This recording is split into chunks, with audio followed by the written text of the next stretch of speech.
భావాలన్నీ ఒకటే కాబట్టి వాళ్ళిద్దరిని అనుసరించి మనం ముందుకు వెళ్ళాలనేదే నా ఆలోచన.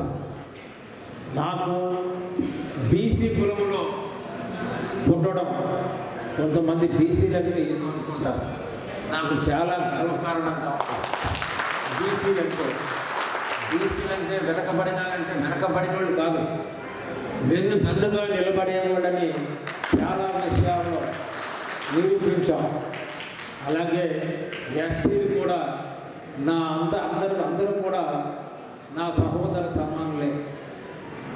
నేను నా భార్యను వేరుగా మాకు బీసీ కుటుంబంలో పుట్టడం వల్ల బీసీ లేని రిజర్వేషన్ అయ్యింది, నీ భార్యని పెట్టని స్వయంగా చంద్రబాబు నాయుడు గారు చెప్పినప్పుడు మీరు కొంత నిరాకరించారు.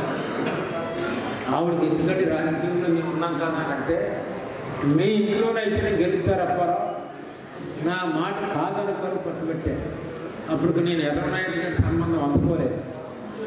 ఆయన కూడా ఫోన్ చేసి ఆయన మాట కాదనుకో, మీ అమ్మాయి రాఘవమ్మ నుంచోబెట్టని చెప్తే ఆవిడికి అబద్ధం ఆడి నామినేషన్ వేయించాం. ఆవిడకి ససేమని అని మొత్తం మీద మంచి మెజారిటీతో గెలిచాం. 14 కార్పొరేషన్లు ఆ రోజునే ఉమ్మడి రాష్ట్రంలో ఉంటే 13 రాజశేఖర రెడ్డి గారు పట్టుకుపోయారు. ఒకే ఒకటి రాజమండ్రిలో మనం గెలిచాం. అది బీసీలు ఎస్సీలు అందరూ ఒకటై ఏకదాటిగా పనిచేసి గెలిపించుకున్నాం. అప్పుడు ఆవిడ ఉన్నప్పుడు నేను ఏం చెయ్యాలి, మనం బీసీలకు ఏం చేయాలి, ఎస్సీలకు ఏం చేయాలి, పేద బడుగు బలహీన వర్గానికి మన వంతు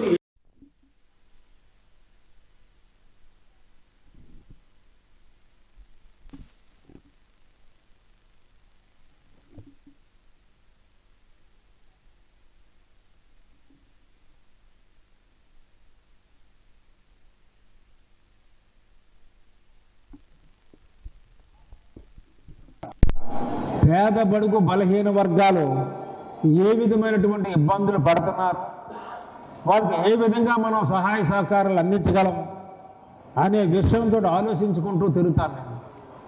నేను 3, 4 అలాగే 45, 46 ఈ వాటిలో తిరిగినప్పుడు రీసౌండ్ వస్తుంది. తిరిగినప్పుడు నాకు తెలిసింది ఏంటంటే, ప్రప్రదంగా ఇల్లు ఉన్నాయి. గతంలో పేదలని 2 సెంట్లు భూమి ఇచ్చారు. వాళ్ళు ఇల్లు కట్టుకుంటే అది సుమారుగా ₹1,00,00,000 వరకు ఉంటుంది. ఒక వ్యక్తి ఏం చెప్పాడంటే, 3వ వార్డు, సార్ మాకు ఇల్లు ఉంది, లాభం ఏంటి, ఈవేళ నా కూతురికి సంబంధం వచ్చింది, నాకు 2 కూతుర్లు, నువ్వు ఏం కట్నం ఇస్తారో అని అడిగితే నా ఇంట్లో సగమని చెప్పాను. రాసి ఇవ్వన్నారు. మాకు ఇల్లుంటే లాభం ఏంటి, రాసి ఇవ్వడానికి లేదు. దాని మీద అతను చాలా బాధపడి సంబంధం పోయింది అప్పారావు గారు అన్నాడు. నేను మరుసటి రోజుని అదృష్టవశాత్తు ఆ రోజులో మా సోమవీర్రాజు గారు కూడా ఉన్నారు. స్పెషల్ మెన్షన్లో ఉదయమే పెట్టి ఈ శాసన మండలిలో దాని గురించి మాట్లాడాను. ఈ విధంగా వాళ్ళకి ఉపయోగపడని ఎన్ని దేనికి అద్దె కట్టకుండా ఉన్న అద్దెలా ఉండదు అని చెప్పి చంద్రబాబు నాయుడు గారికి నేను చెప్తే, ఆ సభలో మాట్లాడితే ఆయన వెంటనే చలించి నన్ను, రాజమౌళి అలాగే రవిచంద్ర ముగ్గురు ఒక టీం వేసి మీరు ఫ్రేమ్ చేయండి అన్నారు. మేము ఫ్రేమ్ చేసి 5 ఆ సైట్ ప్రభుత్వం ఇచ్చి 5 సంవత్సరాలు దాటితే వాళ్ళకి సర్వ హక్కులు రావాలని నేను ఫ్రేమ్ చేశాను. బట్ ఇల్లుతో అన్వేషణ మళ్ళీ అడుగుతారని that should be one and only one time అని ఓ సెంటెన్స్ నేనే యాడ్ చేయించాను. దాంతో అందరికీ ఆ ఇల్లు పర్మనెంట్ అయింది. నేను ఎక్కడెక్కడ ఆనాడు కమిషనర్ విజయరామరాజు, సబ్ కలెక్టర్ మన సాయికాంత్ వర్మ, ఎక్కడెక్కడ ఇళ్ళు ఉన్నాయో ఎవరికి వాళ్ళకి డిగ్గులేజ్ అవ్వలేదో చూసి అన్నీ కూడా సర్వే చేసి అన్నిటిని కూడా నేను కలెక్టర్ దగ్గర తీసుకెళ్ళి వాటిని రెగ్యులేట్ చేసి ఆర్డర్ తీసుకొచ్చాను. నేను తీసుకొచ్చి వాళ్ళందరికీ కూడా ఆ ఇంటి మీద అర్హత కలిగినట్టుగా చేశాను. ఆ చేయడంలో చాలామంది బాగుపడ్డారు. కానీ నేను చేస్తూ ఉండగా ఈ ఎమ్మెల్సీ ఎలక్షన్ వచ్చి కోడ్ వచ్చింది. ఆ కోడ్లో నేను కొన్ని ఆగిపోయింది. ఆ తదుపరి నా కోడలు మంచి మెజార్టీతో గెలిచారు, కానీ గవర్నమెంట్ మాత్రం వేరే ఉంది. దాని మీద నేను ఎన్నిసార్లు మెచ్చుకున్నా కానీ మిగిలిని పూర్తి చేయండి బాబు 60% అయినాయి, మిగతా పూర్తి చేయండి అలా అర్హత ఉంటుందని అంటే ఎవరు పట్టించుకోలేదు. అదృష్టవశాత్తు ఇవాళ నా కుమారుడు ఎమ్మెల్యే అయ్యాడు. నేను వచ్చిన వెంటనే ఎమ్మెల్యే అయిన వెంటనే గవర్నమెంట్ మంది కాబట్టి అది గతంలో నేను చేసి అసంపూర్ణంగా వదిలిన అన్నీ కూడా మా అబ్బాయికి ఇస్తే సంక్షేమంగా ఈవేళ మా అబ్బాయి అట్లన్నిటిని కూడా అమలుపరుస్తున్నాను. అది నాకు చాలా గర్వకారణంగా ఉంది. నేను ఏదైతే విడిచిపెట్టాను ఈ ఇల్లు, అలాగే బీసీల కోసం హాస్టల్స్ 5,68,00,000 రూపాయలు తెచ్చాను. తెస్తే సగం కట్టేటప్పటికి ఆగిపోయింది ఈ కోడ్ వచ్చి. ఆ డబ్బంతా తిరిగి పట్టిపోయాను. నేను చెప్పేవాడిని, నేను ఇంకో తెచ్చాను ఆర్డర్లో విత్ అడ్మినిస్ట్రేటివ్ శాంక్షన్, అంటే ఆల్రెడీ వర్క్ చేసేయందని ఆర్డర్ తెచ్చాను. వాళ్ళు చిట్టు కాగితాలని మంటల్లో భోగి మంటల్లో వేసినటువంటి ఘనత వారికి, మనం అంతగానో విమర్శించకూడదు. కానీ ఈవేళ మా అబ్బాయి అన్నిటిని కూడా ఫుల్ఫిల్ చేస్తున్నారంటే గర్వంగా ఉంది నాకు. ఈవేళ బీసీ హాస్టల్స్ కానీ ఎస్సీ హాస్టల్స్ కానీ వాళ్ళందరూ ముస్లిమ్స్కి కానీ అందరికీ కూడా చాలా చక్కగా ఆ ప్లాట్లు అన్నీ కూడా ఏదైతే గతంలో చేసి విసిపెట్టామో అవన్నిటిని కూడా ఫుల్ఫిల్ చేస్తున్నారు. ఆనాడు ఎస్సీ కోసం ఒక డ్రైవర్గానే ఉండకూడదు, ఓనర్గా ఉండాలని చెప్పి ఇన్నోవా కార్లు, ట్రాక్టర్లు కూడా తెచ్చాను. నేను రాజమండ్రిలో 5 ఇన్నోవా కార్లు తెచ్చాను. 5 ఎస్సీ వాళ్ళకి ఇచ్చి మీరు ఓనర్ అవ్వండి, ఎప్పుడూ డ్రైవర్గానే ఉండకూడదని నేను ఎస్సీల గురించి తపన పడినటువంటి వ్యక్తిని ఆ రోజు తెచ్చాను నేను. అలాగే ట్రాక్టర్లో మీరు ఎక్కడో కూలికి డ్రైవర్గా వెళ్ళకండి, మీరే ట్రాక్టర్ తీసుకొని దాన్ని వెళ్ళి ఓనర్షిప్ తీసుకోండి అని చెప్పి 3 ట్రాక్టర్లు రాజమండ్రిలో ఇప్పించాను. ఇవన్నీ ఎందుకంటే మనం ఒక అట్టడుగు వర్గం నుంచి వచ్చాం, బీసీ వర్గంలో ఉన్నాం. పేద ప్రజలకు ఏం చెయ్యాలి అనే తపంతో ఉండేవాళ్ళు ఎప్పుడు కూడా. వాళ్ళకి పెన్షన్ కావాలంటే అందరికీ నియోజకవర్గంలో 1,050 ఇస్తుంటే నేను 2,500 తెచ్చేవాను. అలాగే చాలా చంద్రబాబు నాయుడు గారిని నేను చెప్పినా కాదనేవారు కాదు. ఆ విధంగానే బీసీలు, ఎస్సీలు, ఎస్టీలు, మైనార్టీలు వీళ్ళందరికీ కూడా చాలా గ్రాంట్స్ తీసుకొచ్చాను. అవన్నీ కూడా అవ్వలేదు. ఎస్సీల కోసం బాయ్స్కి, గర్ల్స్కి ఆర్ట్స్ కాలేజ్ దగ్గర వాళ్ళకి 2 కోట్లు శాంక్షన్ చేయించాను, కానీ అది గాలికి పోయింది. అలాగే మైనార్టీస్కి వాళ్ళ మసీదులు బాగు చేయడానికి కోసం, ఆ తర్వాత వాళ్ళ బరీల గ్రౌండ్స్ బాగు చేయించడం కోసం వీళ్ళన్నీ వాళ్ళకి కూడా కోట్లాది రూపాయలు తెచ్చాను. కానీ కొద్ది చేసేటప్పటికీ కాలం అయిపోయింది. ఆ తర్వాత 5 ఏళ్ళు కాలగర్భంలో గడిచిపోయింది. ఇప్పుడు మా అబ్బాయి చేస్తున్నారు. నేను అదయ్యిందా ఇదయ్యిందా అని ఎప్పుడు ఒక హెడ్ మాస్టర్ లాగా మా అబ్బాయిని అడుగుతూ ఉంటాను నేను. ఎందుకంటే అది చిరాపడ్డం, ఎప్పటికప్పుడు ఇలా చేశాను అలా చేశానని చెప్తాడు. అందు గురించనే ఇందాక మా సోదరులు చెప్పారు, ఒకే ఇంట్లో ఉన్నటువంటి నా భార్య మేయర్ అయ్యారు, నేను కంటిన్యూషన్ ఎమ్మెల్సీ అయ్యాను, కంటిన్యూషన్ నా కోడలు ఎమ్మెల్యే అయింది బంపర్ మెజార్టీతో 35,000 మెజార్టీతో. ఆ కంటిన్యూషన్ మా అబ్బాయి ఎమ్మెల్యే అయ్యాడు, 73,000 మెజార్టీతో. అంటే ఒక బీసీ కుటుంబంలో పుట్టినటువంటి నన్ను రాజమండ్రి ప్రజలు ఇలాగ ఆదరిస్తున్నారు కంటిన్యూస్గా ఒకే కుటుంబంలోనంటే జన్మలకి నేను బీసీ కుటుంబంలోనే పుట్టాలని, అలాగే ఈ రాజమండ్రిలోనే ఎక్కడ పుట్టినా ఈ రాజమండ్రికి అల్లుడినే కావాలని. ఎందుకంటే ఇందాక చెప్పారు రాఘవర్మని చేసుకోవడం వల్ల అదృష్టం అంటే నిజంగా కూడా రాఘవర్మని చేసుకునేటప్పటికి నేను 500 రూపాయల జీతగానే. అదే ఇక్కడికి వచ్చాక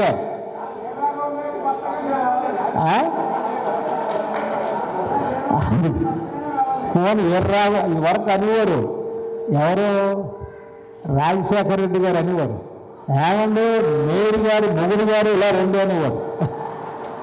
అప్పుడు వీడు మేయర్గా ఉండదు, నాకేంటి హ్యాపీగా ఉండేవాడిని.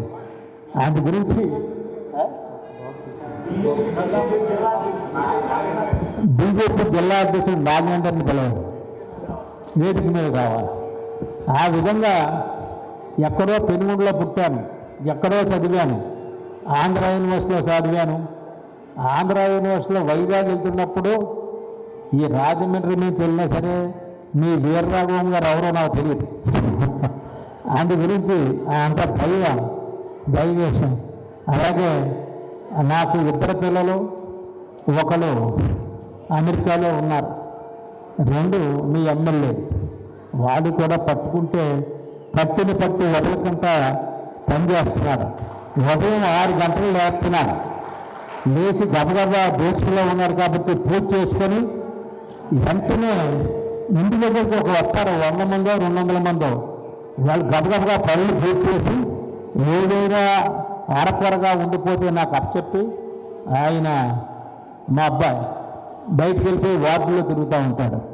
ఇది ప్రజాప్రతినిధిగా ఒక బీసీ కుటుంబంలో పుట్టినటువంటి నేను, ఒక ఎస్సీలైనా బీసీలైనా మైనార్టీలైనా వాళ్ళకి ఎప్పుడూ నిరంతరం సేవ చెయ్యాలి, పేద ప్రజలకు అండగా ఉండాలి అనే ఆలోచనలోనే నేను తిరిగాను, మా అబ్బాయి కూడా తిరుగుతున్నాడు. అప్పుడు మేయర్ గారు కూడా తిరిగారు. కానీ అధికారం లేకపోతే మన ఆటలు సాగనివ్వరు, ఆ 10 దానికి అడ్డు పెడతారు. అలాగే ఇక మా అబ్బాయి నేను కూడా ఎవరైతే పేదవాళ్ళు ఉన్నారో వాళ్ళని చదివించాలి అని అంటే మెరిట్ ఉండి చదువుకోలేకపోతున్నారు డబ్బు లేకనంటే వాళ్ళందరినీ కూడా ఫుల్ ఫ్లెడ్జ్డ్గా నేను డబ్బులు కట్టి చదివించాను. ఇప్పుడు మా అబ్బాయి కూడా చదివించున్నారు. అందరికీ పులి అంబేద్కర్ ఆశయాలు ఏంటంటే అందరూ చదువుకోవాలి అనేది. ఆ ఆశయం మాది కూడా, ఎందుకంటే అందరూ చదువుకోవాలి, డబ్బు లేక ఆగిపోకూడదని చెప్పి ఇప్పటికీ మేము 1,50,000 అలాగ అందరికీ కూడా ఇచ్చి మొత్తం ఫీజులు కూడా కట్టి నేను మా అబ్బాయి కూడా భవానీ చారిటబుల్ ట్రస్ట్ ద్వారా మేము అందరికీ కూడా చదివిస్తున్నాం. అలాగే ఎవరైనా ఆరోగ్యం బాగోలేదు, చాలా ప్రమాదంలో ఉన్నాం, మేము నా వల్ల కావట్లేదని అంటే వాళ్ళని ఆసుపత్రిలో వేయించి డాక్టర్ రికార్డ్ చేసి వాళ్ళు కొంత తగ్గమని మిగతా డబ్బు మా అబ్బాయి ఒకప్పుడు నేను ఇచ్చేవాడు, ఇప్పుడు మా అబ్బాయి నన్ను మించిపోయి ఇస్తున్నారు. అది నేను చేసింది అందులో 20-30%. ఇప్పుడు మా అబ్బాయి 20% అందరినీ నాకు తెలియకుండా కూడా గొప్పదనాలు చేస్తున్నాడు. నేను సంతోషమే. నేను సామాన్య కుటుంబం నుంచి వచ్చి ఈనాడు ఒక ఉన్నతమైన స్థానాలు కొద్ది భగవంతుడి దయ వల్ల ఆర్థికంగా బాగా సంపాదించుకున్నాం. కాబట్టి చివరిగా ఇంకా ఇలా ఎన్నో చేశాను నేను పేద ప్రజల కోసం. అవన్నీ చెప్పుకుంటే చాలా టైం పడ్డట్టు, అవన్నీ నేను చెప్పదలుచుకోలేదు. ఇంకా ఎంత ఏంటంటే ప్రతి ఎలక్షన్కి కూడా ఎవరో ఒక క్యాన్సర్ పేషెంట్ తగిలేవారు మాకు. మా భవానీ ఎలక్షన్కి కూడా ఒక పిల్ల, నేను ఉన్న నాళ్ళు కూడా ఆ పిల్లకి వైద్యం చేయించేశాను. నెలకి 10,000 ఇచ్చి.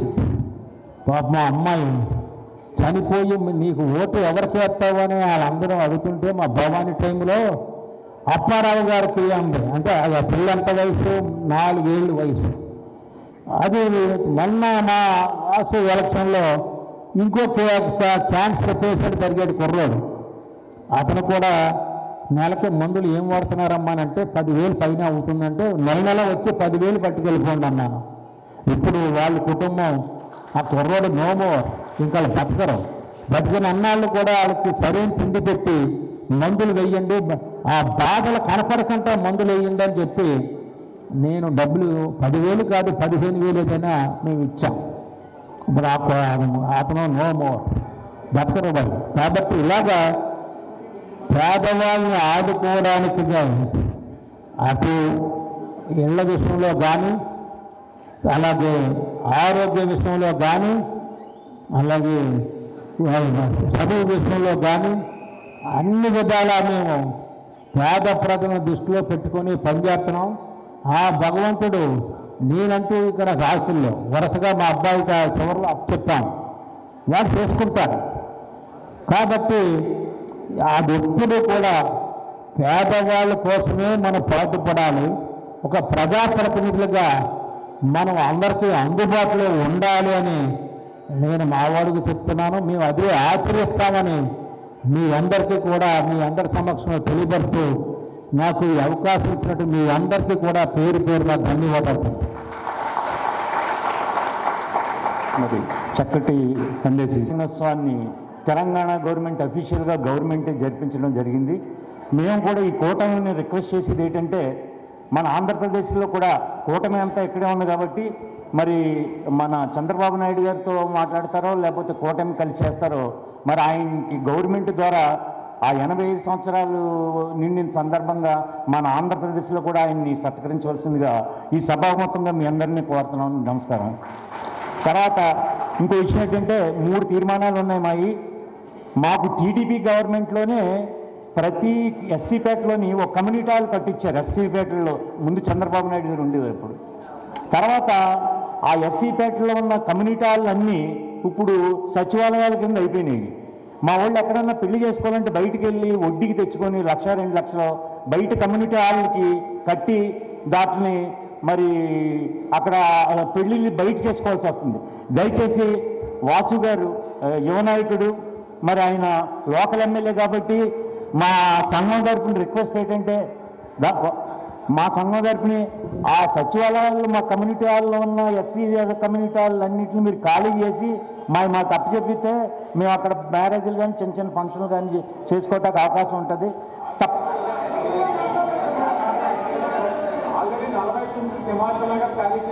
మాది కూడా చేయించాను. గణేష్ నగర్ అవ్వలేదు, కోర్లంపేట అవ్వలేదు, బొగ్గుల దెబ్బ అవ్వలేదు. మీ పేరు మీ కాదు, మీకు రుణపడి ఉంటుంది. యావత్ జాతి మీ కట్టించింది మీరే. అది అక్కడ టీడీపీ గవర్నమెంట్లోనే మా కళ్యాణ మండపాలు కట్టించారు ప్రతి ఎస్సీపేటలో. లాస్ట్ టైం గవర్నమెంట్ని అడిగితే వాళ్ళు ఏమన్నారంటే, ఇదిగో అది చూసుకున్న ఖాళీ చేస్తాం అలా అలా గడిపేశారు. మరి అందుకని ఖచ్చితంగా అది మీరు మరి నాన్నగారి కంటే ఘనంగా మీకు సన్మానం చేస్తాం. అవన్నీ మొత్తం ఖాళీ చేయించి మాకు అప్పచెప్తాం. తర్వాత ఇంకా సమయం లేదు మిత్రమా, పుష్కరాలు చాలా దగ్గరికి వచ్చేసినాయి. పుష్కరాలు గట్టు కింద ఉన్నదండి మా ఎస్సీ బీసీలే. కాబట్టి వాళ్ళకి ఏదైనా ఇబ్బంది లేకుండా అది కాదండి, అక్కడ కాదు, అక్కడ ఉన్నది కూట్లింగల్పేట అవనండి, ఆ మూలగోయి అన్నీ మా ఎస్సీ బీసీలే.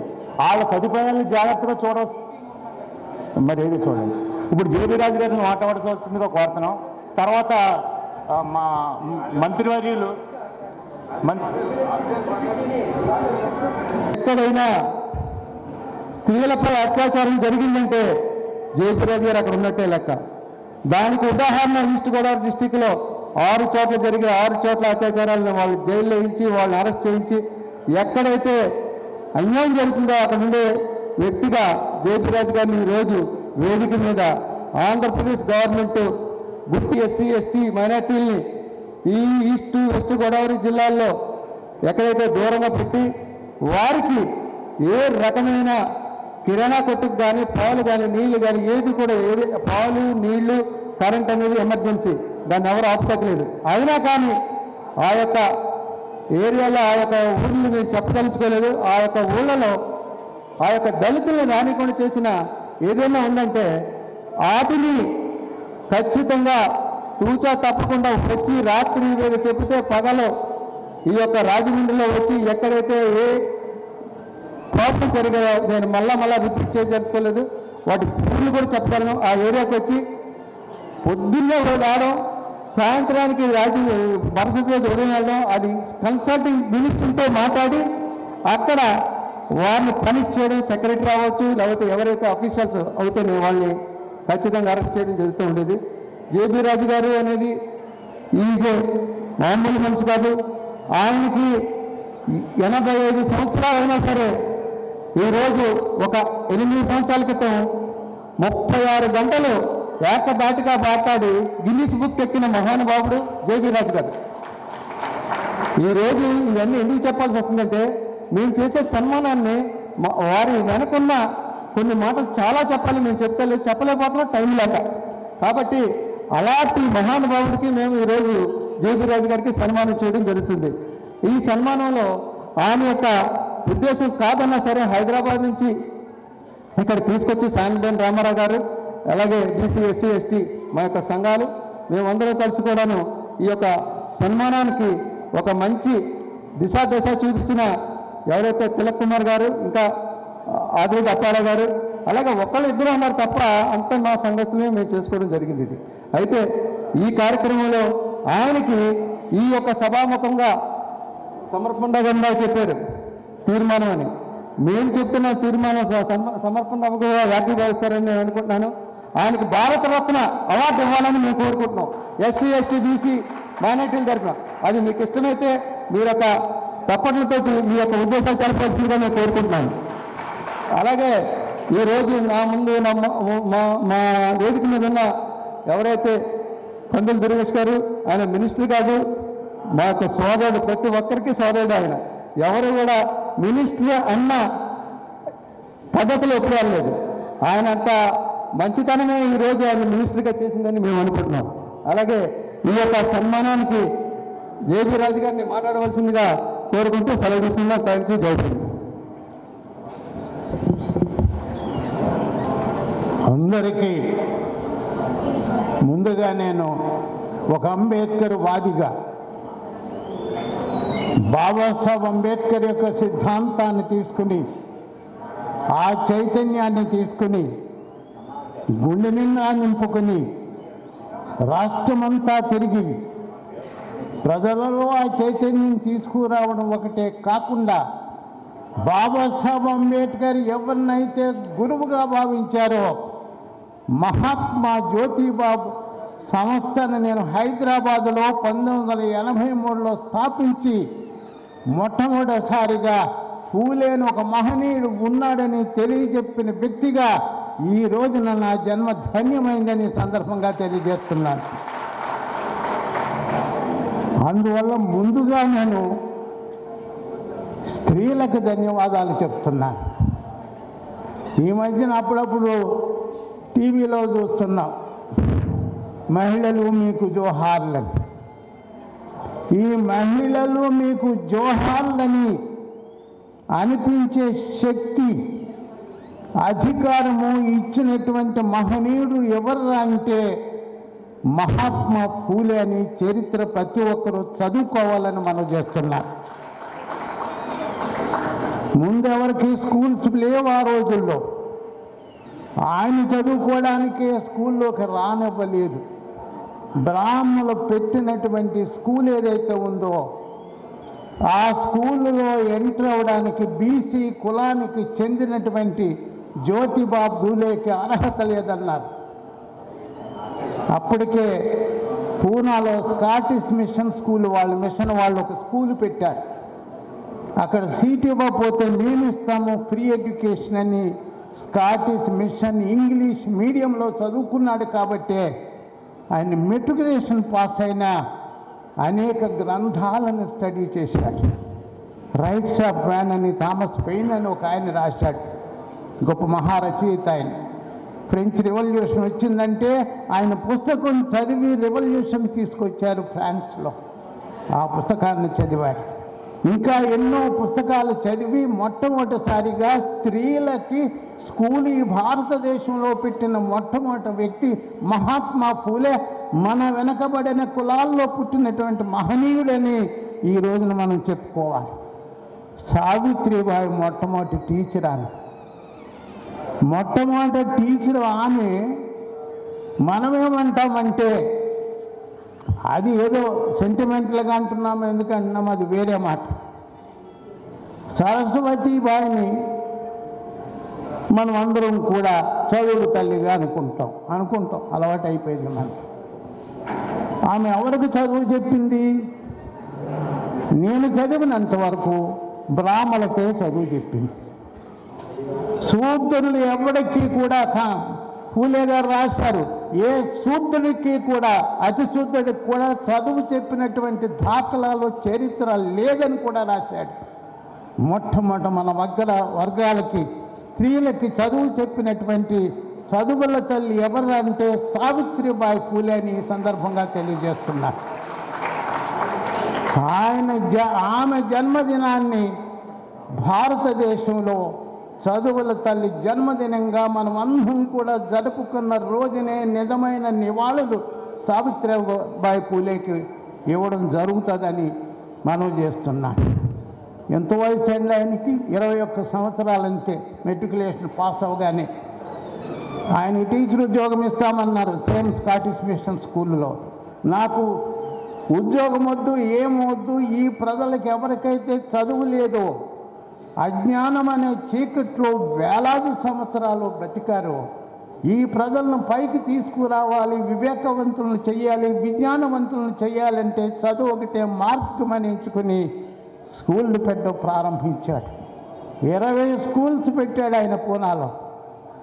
ఆ తర్వాత ఆయన స్కూల్ పెట్టే దశలోనే ఈ బ్రాహ్మణులంతా కలిసి జ్యోతిరావు పూలే తండ్రి దగ్గరికి వెళ్ళారు. ఏమయ్యా, మన ధర్మానికి విరుద్ధంగా చేస్తున్నాడు. మన హిందూ ధర్మం ప్రకారం, మనుధర్మశాస్త్రం ప్రకారం శూద్రులు చదువుకోవడానికి వీల్లేదు, స్త్రీలు అసలు చదువుకోవడానికి వీల్లేదు, ధర్మ విరుద్ధమైన పనులు చేస్తున్నాడు కాబట్టి అతని ఇంటిలోంచి బహిష్కరించమన్నారు. వాళ్ళ ఒత్తిడికి లొంగి ఇంటిలోంచి పంపించేశారు ఇద్దరిని కూడా, భార్యాభర్తను. ఎవరు ఇవ్వలేదు. చివరికి ఫతిమా అని ఒక ముస్లిం స్త్రీ, ఆమె కూడా చదువుకుంది. నాకు 3 ఇళ్ళు ఉన్నాయి జమీందారు ఫ్యామిలీ వాళ్ళు, ఒక ఇల్లు మీకు ఇచ్చేస్తాను ఈ స్కూల్ నడపమని ఒక హిందూ, ఒక బ్రాహ్మణ వర్గానికి చెందినటువంటి మన హిందూ ఆయన బయటికి పంపించేసి స్కూల్ బంద్ చేస్తే, స్కూల్ మూయిస్తే ఒక ముస్లిం స్త్రీ ముందుకు వచ్చి ఆమె తన బిల్డింగ్ ఇచ్చింది. ఆ మూలంగా మొట్టమొదట భారతదేశంలో స్త్రీలకు చదువు చెప్పి ఈ రోజున స్త్రీలు మీరెంతో మేమెంతని గర్వంగా తలెత్తుకుని తిరిగే రోజు వచ్చిందంటే దీనికి మూల కారణం ఎవరంటే మహాత్మా ఫూలేని మర్చిపోలేనటువంటి మహనీయుడు రోజని సందర్భంగా తెలియజేస్తున్నాను. సో ఇదేదో వదిలేటట్లు లేదని మీకు అనిపించవచ్చు. ఎందుకు అనుకుంటారంటే, మీరు ఇందాక మిత్రులను మాట్లాడుతూ నేను నాన్ స్టాప్ 14 గంటలు మాట్లాడానన్నారు. అప్పుడు రిటైర్డ్ చీఫ్ సెక్రటరీ మాధవరావు గారు, దేవేంద్ర గౌడ్ గారు వీళ్ళందరూ కూడా అటెండ్ అయ్యారు నేను ఇచ్చిన స్పీచ్కి, గిన్నీస్ బుక్లోకి ఎట్టినప్పుడు. వాళ్ళు చూశారు, మీరు చూడలేదు కదా, నిజంగా మాట్లాడా. ఈయనకి ఇప్పుడు 25 వయసు, అప్పుడు 80 సంవత్సరాలు. 80 సంవత్సరాల్లో నాన్ స్టాప్గా నిజంగా 14 గంటలు మాట్లాడానని అనుమానం మీకు వస్తుంది. అందువల్ల నేను ఇప్పుడు ఏం చేయాలి, కనీసం 7 గంటలన్నా మాట్లాడాలి.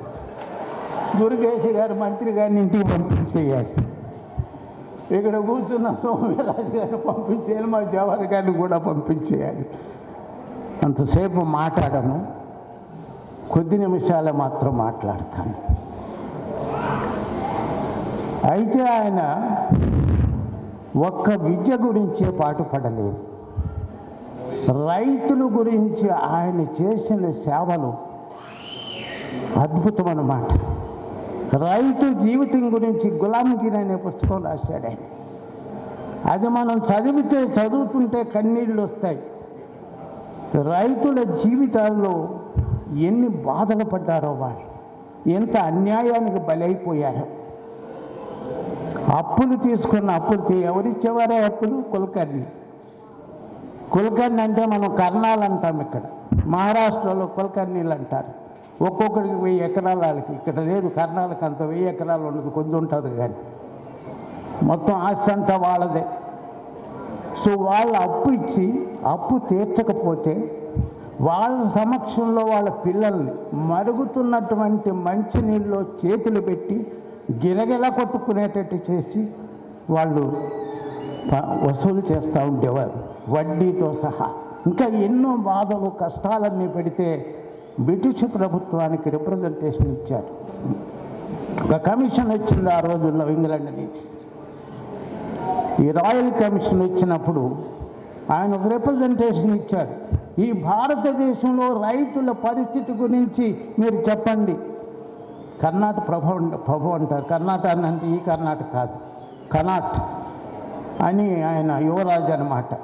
పూనా వచ్చాడు ఆయన. ఈయన రైతు వేషంలో వెళ్ళి ఇంగ్లీష్లో మాట్లాడుతుంటే ఆశ్చర్యపోయాడు. ఇంగ్లీష్లోనే రిప్రజెంటేషన్ తయారు చేశాడు. ఆయన ముందు పెట్టి ఈ దేశంలో మీ అమ్మమ్మకి చెప్పు, క్వీన్ విక్టోరియా అప్పుడు మహారాణి అమ్మమ్మ అవుతుందన్నమాట ఆయనకి, ప్రిన్స్కి. మీ అమ్మమ్మకి చెప్పు, భారతదేశంలో భారతీయులు అందరూ భారతీయులు పక్కకు పెట్టు, జమీందారుల గురించి నేను మాట్లాడడం లేదు. ఎవరైతే ఈ రకమైనటువంటి వ్యవసాయదారులు ఉన్నారో, కష్టపడి పనిచేసి పంటలు పండించేవాడికి తిండి లేకుండా గెలిగిల అంధాకలతో చస్తున్నారు, వాళ్ళకి ఈ రకమైనటువంటి ప్రయోజనాలు కావాలని మొట్టమొదట మెమరాన్ను మరి రైతుల గురించి ఇచ్చిన మహనీయుడు ఆయన. కార్మికుల గురించి, మిల్లు కార్మికులు బొంబాయిలో 18 గంటలు కాదు, 24 గంటలు 25 గంటల వరకు కూడా పనిచేసుకుని రక్తాన్ని పీలుస్తున్నటువంటి సమయంలో ఆయన ఒక పెద్ద మహా ఉద్యమాన్ని నిర్మాణం చేశాడు. చేసి బ్రిటిష్ ప్రభుత్వానికి రిప్రజెంటేషన్ ఇచ్చాడు. 18 గంటలు కాదు, 8 గంటలు మించి పని చేయడానికి వీలు లేదు, ఈ చట్టాలు ఇంగ్లాండ్లో ఉన్నాయి, ఇక్కడెందుకు మీరు అమలు చేయరని నిలదీశాడు బ్రిటిష్ ప్రభుత్వాన్ని. గవర్నర్ జనరల్ దగ్గరికి వెళ్ళాడు. వెళ్ళగలమా మనం గవర్నర్ జనరల్ దగ్గరికి? ఆ స్థాయి సంపాదించుకున్నాడు. స్త్రీలకు విద్య, రైతులకి, అన్ని వర్గాల గురించి కూడా ఆయన చేసి, మరి ముఖ్యంగా వీడో మ్యారేజెస్ ఏదైతే ఉన్నదో, చిన్నతనంలోనే ఎక్కువ బ్రాహ్మిన్స్లో ఈ విడో మ్యారేజెస్ అలౌ చేయరు. మన శూద్రుల్లో కొంతవరకు జరిగేది. వాళ్ళ పాపం చిన్నప్పుడే భర్త చనిపోతే గుండె గీయిస్తే గుండె గీయడానికి వీల్లేదని చెప్పారు. ఇది మా ఆచారం, మేము చేస్తామంటే మంగళని అందరినీ కూడా ఆర్గనైజ్ చేసి ఈ చిన్నపిల్లలు ఎవరైతే ఉన్నారో, ఇప్పుడు వాళ్ళకి 18 సంవత్సరాలు 17 సంవత్సరాల వయసు వచ్చిన ఆమెను గుండె గీసి మీరు ఆమెని జీవితం అంతా కూడా నాశనం చేస్తున్నారు ఆమె జీవితాన్ని అని చెప్పి స్ట్రైక్ చేయించారు. ఎవరు గుండె గీయడానికి వీలు లేదు. ఈ వీడియో ఏదైతే ఉందో వితంతు ఉందో, ఈ వితంతుకు ఎందుకు ఈ రకంగా మీరు తయారు చేస్తున్నారో, వాళ్ళ జీవితాన్ని సర్వనాశనం చేస్తున్నారని ఎలుగెత్తి చాటినటువంటి వ్యక్తి, మహిళల తరఫున మొట్టమొదటి వ్యక్తి మన బీసీ కులంలో పుట్టినటువంటి వ్యక్తి ఆయనే మహాత్మా ఫూలే. ఇట్లా ఎన్నో చేశాడు. ఈయన గురించి మొన్నటి వరకు మనకు ఎవరికి తెలియదు, నాకు కూడా తెలియదు. ఎందుకు తెలియలేదంటే ఆయన జీవిత చరిత్ర ఎవరో రాయలేదు. ఆయన జీవిత చరిత్ర బాబాసాహెబ్ అంబేద్కర్ గారు బతుకున్న రోజులవి 1951లో. ఈ ధనంజయ్ కీర్ అనే ఒక ఆయన రచయిత అంబేద్కర్ దగ్గరికి వెళ్ళి మీ జీవిత చరిత్ర రాయాలి నేను అన్నాడు. నా జీవిత చరిత్ర రాసే ముందు ఈ మహాత్మా ఫూలే నా గురువు అవుతాడన్నాడు. మీకెట్లా గురువు? చనిపోయాడు కదా ఆయన సిద్ధాంతాన్ని నేను తీసుకున్నాను. నాలో చైతన్యం వచ్చిందంటే కారణం ఎవరైతే మహాత్మా ఫూలే. నేను కొంత ఇన్ఫర్మేషన్ గ్యాదర్ చేశాను, నాకు టైం లేక రాయలేకపోతున్నాను, రాజ్యాంగం రాయడం ఇవన్నీ ఇందులో మునిగిపోయాను అని ఆయన చేత మహాత్మా ఫూలే యొక్క గ్రంథాన్ని ఇంగ్లీష్లో రాస్తే మేము బొంబే పోయి కొని తెచ్చుకున్నాం. ఈ కొని తెచ్చిన దాన్ని మన పెద్దలు చనిపోయినటువంటి సర్దార్ గౌతలసన్న గారు ఇది ఇవ్వడం జరిగింది. నేను సరే ఈ తెలుగులో మనం తయారు చేద్దాం. ఆయన ఒక పత్రిక నడుపుతున్నాడు, ఫార్ట్నైట్లీ పత్రిక. అందులో సీరియల్గా 3 సంవత్సరాలు వచ్చింది, పత్రిక ఆగిపోయింది. తర్వాత దాన్ని కంప్లీట్ చేసి మహాత్మా ఫూలే యొక్క జీవిత చరిత్రను తెలుగులో తీసుకురావడానికి గౌతు లచ్చన్న గారి యొక్క పాత్ర గొప్పగా ఉన్నదని ఆ మహనీయుడికి సందర్భంగా మనం కృతజ్ఞతలు చెప్పుకోవాలి. దానిని ఇది ఎట్లా ప్రచారం చేయాలని ఆలోచన వచ్చి అప్పటికే మా అంబేద్కర్ యువజన సంఘాన్ని నేను పెట్టాను. దాన్ని 1976లో. అంతకుముందే 1968లోనే ఉద్యోగస్తుల సంఘం, ఇప్పుడు మా మిత్రులు మాట్లాడారు కదా, వీళ్ళందరూ కూడా ఆ సంఘంలో పనిచేసిన వాళ్ళే, ఇప్పటికీ పనిచేస్తున్న వాళ్ళే. దాని మీద రాష్ట్రమంతా నేను తిరగడం జరిగింది. సో ఆ మహానుభావుడు వల్ల, ఆయన జీవిత చరిత్ర రావడం వల్ల 1983లో ఒక బీసీ మిత్రుడు నా దగ్గరికి ఆయన ప్రమోషన్ గురించి వచ్చాడు. వస్తే బాబు నీకు ఫూలే గురించి తెలుసా? నాకు తెలియదు అన్నాడు. వెంటనే మనం ఒక పని చేద్దాము, నేను బైలా తయారు చేసి పెట్టాను, దీన్ని రిజిస్టర్ చేయించి ఫూలే యొక్క సంస్థను ప్రారంభించి ఫూలే యొక్క జీవితాన్ని చరిత్రని ఈ ప్రజలకు చెప్పవలసిన ఆవశ్యకత ఎంతన్నా ఉన్నదని మొట్టమొదట సంస్థను స్థాపించిన వ్యక్తిగా ఇంతమంది మహాత్మా జ్యోతిరావు ఫూలే ఇంతమంది పెద్దలు వచ్చి ఆయనకి జోహార్లు అర్పిస్తుంటే, ఆయన గొప్పతనాన్ని చెబుతుంటే ఎంతో సంతోషం అనిపిస్తుంది. ఎంత ఫలితాన్ని సాధించగలిగాము కొంతవరకైనా అని నాకు అనిపిస్తుంది. ఇట్లాగ చెప్పుకుంటా పోతాం.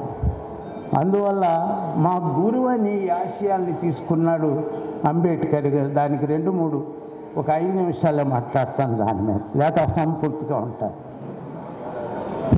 అంబేద్కర్ గారు ఏం చేశారు? ఆయన ఏమన్నాడు? ఎడ్యుకేట్ అన్నాడు.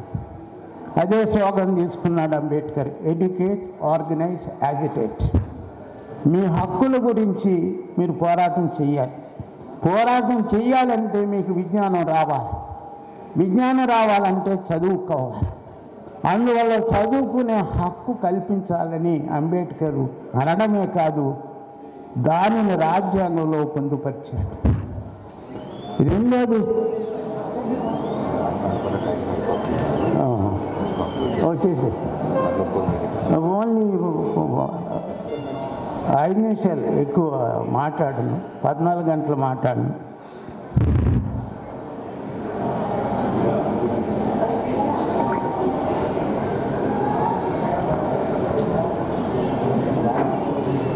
ఆయన రాజ్యాంగం రాశాడు. ఈ రాజ్యాంగంలో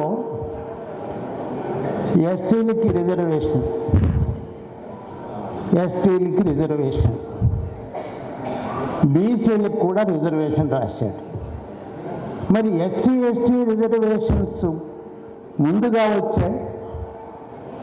మరి 91లోనే బీసీలకు రిజర్వేషన్ వచ్చింది. ఇది రాసింది కూడా అంబేద్కరే రాజ్యాంగంలో. మరి ఎందుకు బీసీలకు రాలేదు? ముందు ఎస్సీ ఎస్టీలకి ఎందుకు వచ్చాయి? ఎవరికన్నా ప్రశ్న వస్తూ ఉంటుంది. అంబేద్కర్కి ఇష్టం లేక లేటుగా రాశాడా? అన్నీ ఒక్కసారి రాశాడు. రాజ్యాంగం 2 సార్లు రాయలేదు ఆయన.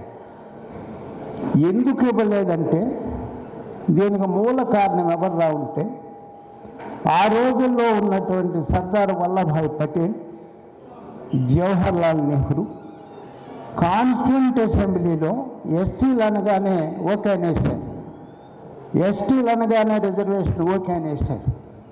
బీసీలని ఎప్పుడైతే అంబేద్కర్ గారు డిస్కషన్ మొదలుపెట్టాడో ఆర్టికల్ మీద, ఆర్టికల్ 15, 14 ఇవన్నీ ఉన్నాయి కదా, 16, ఆయన ఏమన్నాడంటే, ఓ బీసీలాగా మా మీద నమ్మకం లేదా? దేశాన్ని అభివృద్ధి చేయబోతున్నాం ఈ రాజ్యాంగం ద్వారా, అభివృద్ధిలో భాగంగా మీరు అభివృద్ధి చెందుతారు, మీకెందుకు రిజర్వేషన్ అన్నాడు. సరైన ప్రతినిధి ఒక్కడో లేని బీసీ కులాల నుంచి అక్కడ.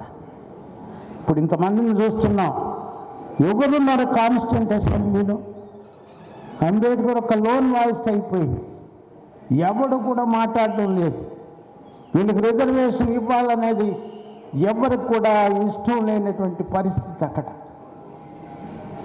తర్వాత ఏమన్నాడంటే దీనికి ఒక కమిషన్ వేద్దామన్నాడు నెహ్రూ గారు. జనాభా లెక్కలు చూద్దాము అన్నాడు. ఇప్పుడు చెప్తున్నారు కదా జనాభా లెక్కలని. జనాభా లెక్కలు చూద్దాము, అది వచ్చిన తర్వాత బీసీలకు రిజర్వేషన్ ఇద్దామన్నాడు. ఆయన చెప్పి దాన్ని పోస్ట్పోన్ చేసుకుంటా పోయాడు. ఫైనల్గా పార్లమెంట్లో ఒక వార్నింగ్ ఇచ్చాడు అంబేద్కర్ గారు. మీరు కానీ ఈ రిజర్వేషన్ బీసీలకి ఇంప్లిమెంట్ చేయకపోతే పార్లమెంట్ మెంబర్గా నేను రిజైన్ చేయబోతున్నాను అన్నాడు. ఇంకొక పాయింట్ ఏం చెప్పాడంటే స్త్రీలకి హిందూ కోడ్ బిల్లు తయారు చేశారు. ఈ రోజున స్త్రీలు ఏదైతే హక్కులు అనుభవిస్తున్నారో ఇవన్నీ కూడా అంబేద్కర్ రాసినవని గుర్తుపెట్టుకోవాలి. ఎవడు రాయలేదు, కనీసం సపోర్ట్ చేయలేదు. సో స్త్రీలకు కూడా హిందూ కోడ్ బిల్, ఆస్తిలో సమానమైన హక్కు, ఉద్యోగాల్లో సమానమైన హక్కు, ఇవన్నీ కూడా హిందూ కోడ్ బిల్లో రాస్తే నెహ్రూ వీళ్ళందరూ కూడా ఒప్పుకోలేదు, ముందు సపోర్ట్ చేస్తానని చెప్పి దాని మీద ఆయన రిజైన్ చేసేసాడు. రిజైన్ చేసిన కారణంగా ఏమైంది, ఇది పెద్ద ఉద్యమం వస్తుందని భయపడ్డాడు నెహ్రూ. ఒక కమిషన్ వేసి అప్పుడు లెక్కలు తీశారు. అయినా కాంగ్రెస్ ప్రభుత్వం ఉన్నంతకాలం కూడా బీసీ రిజర్వేషన్ రాలేదు. జనతా ప్రభుత్వం వచ్చిన తర్వాత విపి సింగ్ గారు దాన్ని అప్రూవ్ చేశారు. అప్పటి నుంచి కూడా బీసీలకు రిజర్వేషన్ వస్తుంది. మూల పురుషుడు ఎవరయ్యా అంటే అంబేద్కర్ రాసినటువంటి రాజ్యాంగంలో హక్కుల మూలంగానే అటు స్త్రీలకి బీసీలకి ఈ రోజున హక్కులు వస్తున్నాయంటే వాళ్ళ కారణమని చరిత్ర తెలుసుకోమని సందర్భంగా అందరికీ కూడా నేను తెలియజేస్తున్నాను. ఇటువంటి అద్భుతమైన సందర్భం టైం లేదు కాబట్టి అంతేనే మంత్రి గారు కూడా వెళ్ళవలసి ఉంది. ఆ రెండోది మంత్రి గారు నాకేదో సన్మానం అని అందులో రాశారు, అంటే ఆయన వేరే ప్రోగ్రామ్ ఉందండి. అందువల్ల ఆ సన్మానం కూడా నేను ఇప్పుడు గౌరవ మంత్రి దుర్గేష్ గారికి వేరే కార్యక్రమం ఉంది కాబట్టి మరి అవార్డు ప్రదానం చేసి ఆయన వెళ్తారు. ముందుగా ఆయన వెళ్ళే ముందు 2 విషయాలు మాట్లాడాల్సిన కోరుకుంటున్నాను. చెప్పలేదు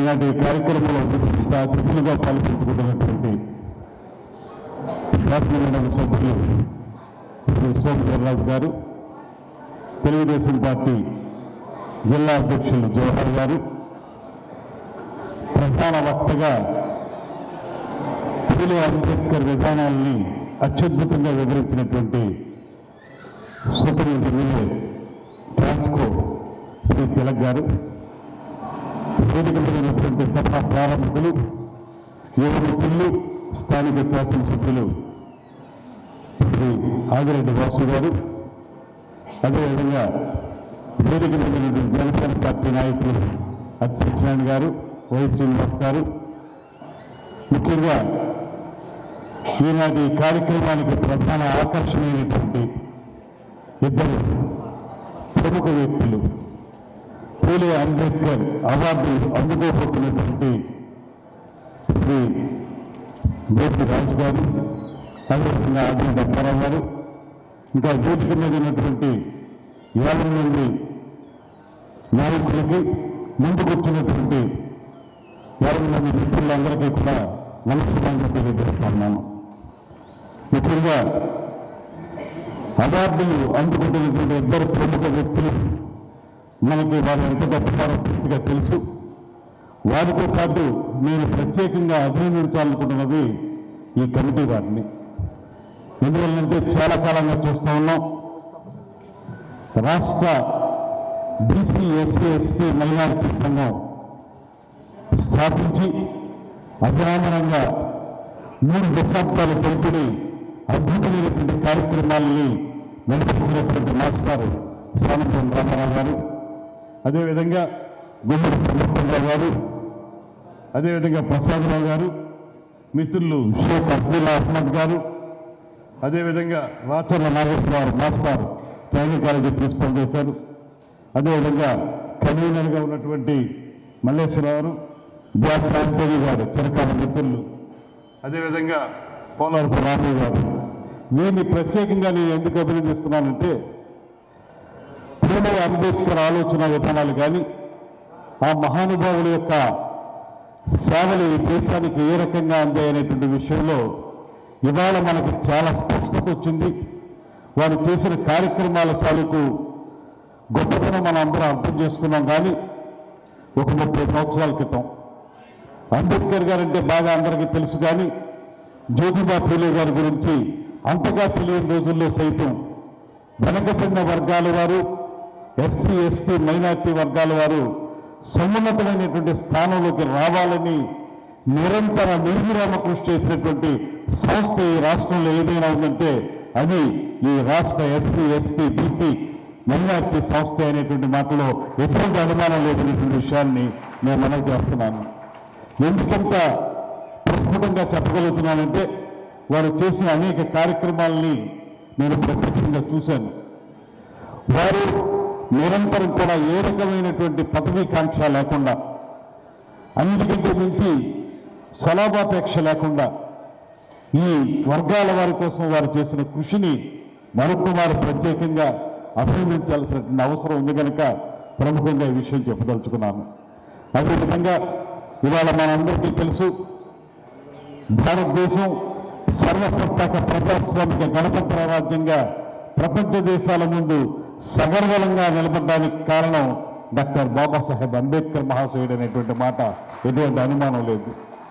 ఒక అత్యద్భుతమైనటువంటి రాజ్యాంగాన్ని మనకు అందించి ప్రపంచంలోనే చాలా గొప్పదైనటువంటి రాజ్యాంగంగా ముఖ్యంగా మానవ హక్కులు, దళిత వర్గాల హక్కులు, మహిళల హక్కులు, వీటి గురించి జ్యోతిబా పూలే గారి దగ్గర నుంచి పుడికి పుచ్చుకున్నటువంటి సిద్ధాంత పరంపర ఏదైతే ఉందో దాన్ని రాజ్యాంగంలో పొందుపరిచి తద్వారా ప్రపంచంలోని భారతదేశానికి ఒక ఉన్నతమైన స్థానం తీసుకొచ్చినటువంటి డాక్టర్ బాబాసాహెబ్ అంబేద్కర్ మహాశయుని ఈ సందర్భంగా మనం ఘనంగా నివాళులర్పించుకుంటూ, అదేవిధంగా వెనకబడిన వర్గాల వారి కోసం, మహిళల చదువు కోసం, మహిళాభివృద్ధి కోసం ఆ రోజు చాంద స్వభావాలతో ఉన్నటువంటి సమాజంలో తనదైన శైలిలో పోరాటం చేసి ఇవాళ వెనకబడిన వర్గాల వారు కానీ, దళిత వర్గాల వారు కానీ గుండెల నిండా ఊపిరి పీల్చుకుని ధైర్యంగా తలెత్తి నిలబడగలిగి చూస్తున్నారంటే దానికి కారణం జ్యోతిబా పూలే గారు అనేటువంటి మాటని ఈ సందర్భంగా మనం మనవి చేయాలి. అటువంటి మహానుభావులు వారు చూపించినటువంటి మార్గంలో ప్రయాణం చేస్తూ సమాజానికి తోటికైనటువంటి సేవలు అందిస్తున్నటువంటి ఇద్దరు ప్రముఖ వ్యక్తుల్ని ఇవాళ మనం అభినందన పురస్కారం అనండి, సన్మానం అనండి, లేకపోతే భుజం తట్టి మరింత ముందుకు వెళ్ళాలని చెప్పడం కానివ్వండి, ఇవన్నీ కూడా మనల్ని మనం గౌరవించుకున్నట్లుగానే అనేటువంటి మాటని సందర్భంగా తెలియజేస్తున్నాను. డాక్టర్ జేపీ రాజు గారి గురించి నేను చెప్పాల్సి వచ్చినప్పుడు చాలా సందర్భాల్లో చూశాను వారిని. తన వయసుని, తన జీవితం యావత్తుని కూడా దళిత వర్గాల వారి అభ్యున్నతి కోసం త్యాగం చేసినటువంటి మహానుభావుడు రాజుగారు అనేటువంటి మాటలో ఎటువంటి అనుమానానికి తావులేదు. అనేక సందర్భాల్లో ఎక్కడ దళిత వర్గాల వారికి అన్యాయం జరిగినా ఎలుగ శాబ్దం మాత్రమే కాకుండా భవిష్యత్ తరాల వారికి అంబేద్కర్ మహాశయుని యొక్క ఆలోచన విధానాన్ని, పూలే గారి యొక్క ఆలోచన విధానాన్ని ప్రస్ఫుటంగా తెలియజెప్పి యువతని ఉద్దేశపూర్వకంగా ముందుకు తీసుకెళ్లే అంశంలో జేపీ రాజు గారికి ఈ రాష్ట్రంలోనే కాదు ఈ దేశంలోనే ఒక ప్రత్యేకమైన స్థానం అనేటువంటి మాటని ఈ సందర్భంగా నేను మనవి చేస్తున్నాను. 100% వారిని ఈ సన్మానం చాలా చిన్నది, వారికి జాతీయ స్థాయిలోనే ఇంకా గొప్ప సన్మానం జరగాల్సిన అవసరం ఉందనేటువంటి మాటని నేను గట్టిగా నమ్ముతా ఉన్నాను. దాంతోపాటు ఇవాళ ఆదిరెడ్డి అప్పారావు గారు శాసన మండలి సభ్యునిగా గొప్పగా అనేక కార్యక్రమాలు చేశారు. దాంతోపాటు ఒక మాట చెప్పాలి, చాలా సందర్భాల్లో వెనుకబడిన వర్గాల వారి గురించి, దళిత వర్గాల వారి గురించి మాట్లాడేటప్పుడు ఒక మాట గట్టిగా వినపడతా ఉంటుంది. ఆ మాట ఏంటంటే, మనం ముందుకు వెళ్ళాలంటే, అభివృద్ధి సాధించాలంటే చదువుకోవాలనేటువంటి మాట ఒకటి, రెండవది రాజ్యాధికారాన్ని సాధించాలనేటువంటి మాట. చదువుకోవడం ఎలాగైనా ఎంఎస్సీ స్టాటిస్టిక్స్ చదివారు, మంచి లెక్చర్ ఉద్యోగం చేశారు, అక్కడ సాధించారు ఆయన. రెండవది రాజ్యాధికారం కూడా, వాళ్ళ కుటుంబం రాజ్యాధికారాన్ని సాధించినటువంటి కుటుంబం. ఆయన ఎమ్మెల్సీ, వారి మేయర్ కోడలు ఎమ్మెల్యే, ఇప్పుడు వారి కుమారుడు ఎమ్మెల్యే. ఇలాగ ఒక అద్భుతమైనటువంటి రాజ్యాధికారాన్ని సాధించినటువంటి కుటుంబంగా ఆదిరెడ్డి కుటుంబానికి ఈ రాష్ట్రంలో ఒక ప్రత్యేకమైన పేరు ఉందనేటువంటి మాటని ఈ సందర్భంగా మనం చేసుకుంటూ, అలా ఒక రెండు విభిన్న వర్గాలకు సంబంధించిన వారు, రెండు ప్రత్యేక పందాలు వెళ్ళినటువంటి ఇద్దరు ప్రముఖ వ్యక్తుల్ని ఈ సంస్థ ఇవాళ సన్మానం చేసి వారికి శాలువ కప్పడం ద్వారా ఈ ప్రపంచానికి సమాజానికి ఒకటే మాట తెలియజేస్తుంది. అదేంటంటే వారిని స్ఫూర్తిగా తీసుకుని యువత ముందుకు వెళ్ళాలని, తద్వారా దళిత వర్గాల వారు, వెనుకబడిన వర్గాల వారు, మైనారిటీ వర్గాల వారు సమాజంలో అత్యున్నత స్థానానికి రావడానికి వారి స్ఫూర్తి ప్రధానం అనేటువంటి మాటను కూడా ఈ సందర్భంగా వారు తెలియజెప్పదలుచుకున్నారు. ఆ రకంగా ఇప్పటి వరకు అవకాశాలు రానిటువంటి వారు ఏ వర్గాల వారైతే ఉన్నారో వారందరూ కూడా ముందుకు వెళ్ళడానికి వారిని స్ఫూర్తిగా తీసుకోవాలనేటువంటి మాటని మరొకసారి తెలియజేసుకుంటూ, ఈ కార్యక్రమంలో పాల్పంచుకునే అవకాశాన్ని నాకు కూడా కల్పించినందుకు, నేను కూడా ఇందులో భాగస్వామిని అయినందుకు అది నా అదృష్టంగా నేను భావిస్తూ ఈ నిర్వాహకుల్ని మరొకసారి ప్రత్యేకంగా అభినందిస్తూ సెలవు తీసుకుంటున్నాను. నమస్కారం. మన యొక్క ప్రేమపూర్వకమైనటువంటి వ్యక్తి ఆదిరెడ్డి అప్పారావు గారిని, మరి వారి సతీమణి గారు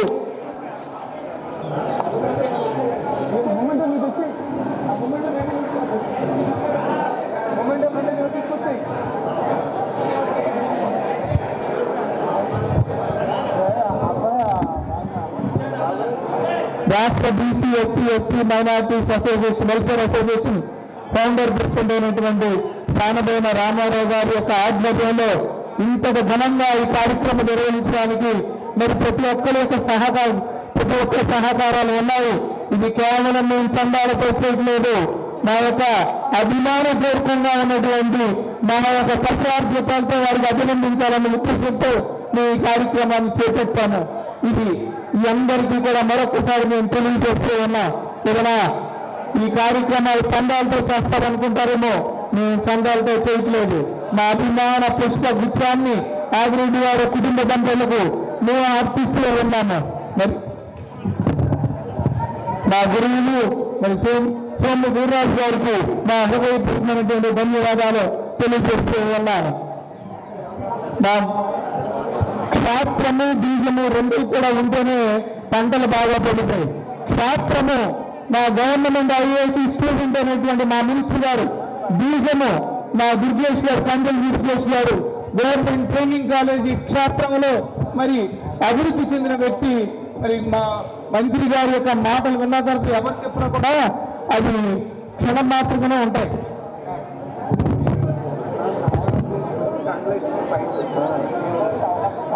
సన్మానం దండలు వేసిన వాళ్ళు, సన్మానం చేసిన వాళ్ళు, అభిమానులు మరి బయటకు వస్తే మిగిలిన వాళ్ళు దండలు వేయడానికి అవకాశం ఉంటుందండి. మీరందరూ బయటికి రావాలండి. మీరు అక్కడే మీరు ఉంటే మిగిలిన వాళ్ళు దండలు వేసే అవకాశం కనపడుతుంది. దయచేసి అందరూ గమనించండి. దండలు వేసినటువంటి వారు అందరూ కూడా తక్కువ వస్తే తక్కువ వారు కూడా మరి కార్యక్రమంలో పాల్గొంటుకుంటారని మనవి చేసుకుంటున్నాం. మైక్ వారు ఈ మైక్ కనిపిస్తుంది లేదు, మైక్ వారు దండలు వేసిన వాళ్ళు బయటికి రావాల్సిన కోరుతున్నాను. దండలు వేసిన వారు బయటికి రావాలి, దండలు వేసిన వారు బయటికి రావాలి. నానా మైక్ వారు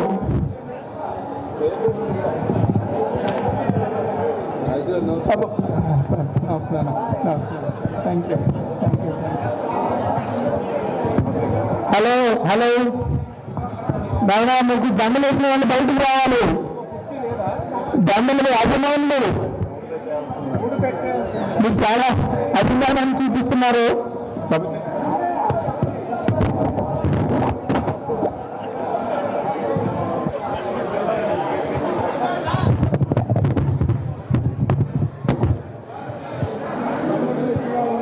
హలో హలో హలో దండలు వేసిన వాళ్ళందరూ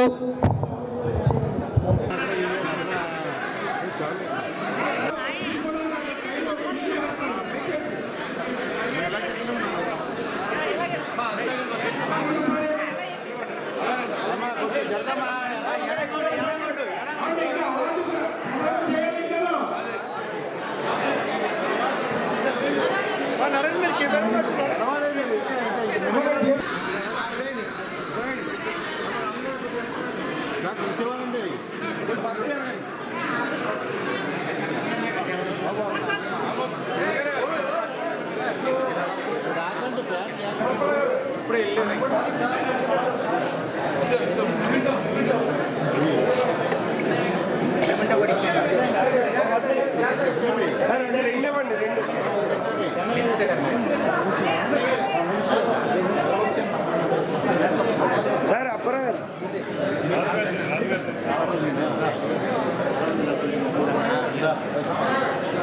ఓకేనా? Okay sir.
ఉదయిస్తున్న సూర్యునితో ప్రభవిస్తున్న వార్తా ప్రపంచం ఈస్ట్ న్యూస్.